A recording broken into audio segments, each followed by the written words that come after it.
오늘 여러분과 함께 나눌 주제는 왜 성경을 읽어도 은혜가 느껴지지 않을까입니다. 많은 신앙인들이 말씀을 읽고 묵상할 때 은혜를 경험하고 하나님의 임재를 깊이 느끼기를 기대합니다.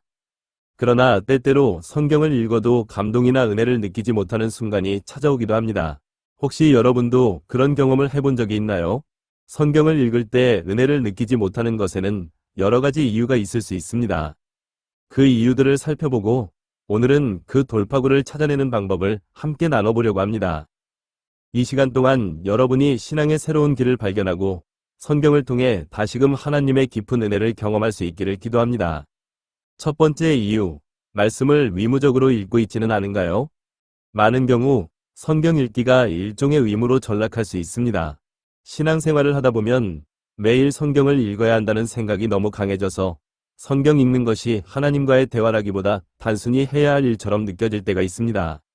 이럴 때 우리는 성경을 마치 해결해야 할 리스트의 한 항목으로 대하게 되는데 이는 하나님과의 진정한 교제가 아닙니다. 단순히 읽어야 한다는 압박감 때문에 성경을 펼친다면 그 속에서 깊은 은혜를 느끼기 어려울 수밖에 없습니다. 말씀을 읽을 때마다 이 말씀을 통해 하나님께서 나에게 무슨 메시지를 주시는가를 기대하며 기도하는 마음으로 나아가야 합니다. 그렇지 않으면 우리는 성경을 읽는 것에만 머물고 그 안에서 하나님을 만나는 경험을 놓치게 됩니다. 두 번째 이유, 마음이 닫혀 있지는 않은가요? 성경을 읽어도 은혜가 느껴지지 않을 때 우리는 우리 마음의 상태를 점검해 봐야 합니다. 혹시 내 마음이 하나님께 닫혀 있지는 않나요?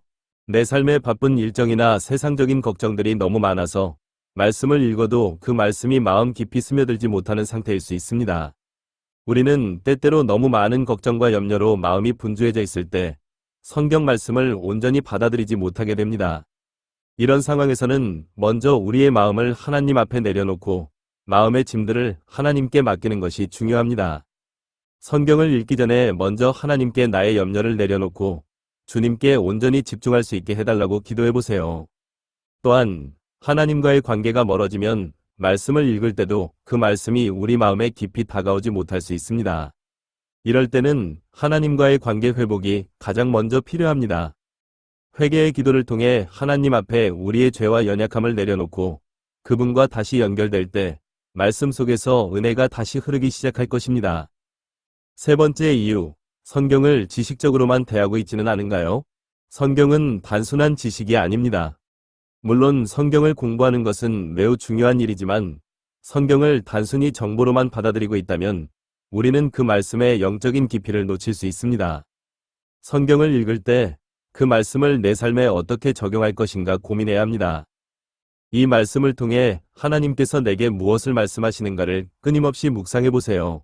우리가 성경을 지식의 책으로만 대할 때 그 말씀의 능력과 은혜는 가려질 수 있습니다.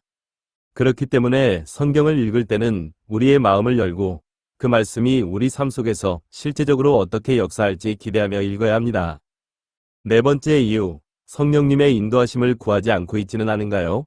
성경은 성령의 감동으로 기록된 말씀입니다.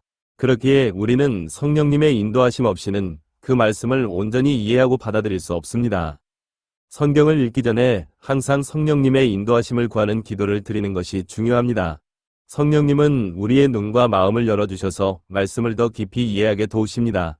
성령님의 도움 없이 성경을 읽으면 그 말씀이 단순한 텍스트로 남아있을 수 있습니다. 하지만 성령님의 도우심이 있을 때 그 말씀은 살아있는 하나님의 음성으로 다가옵니다.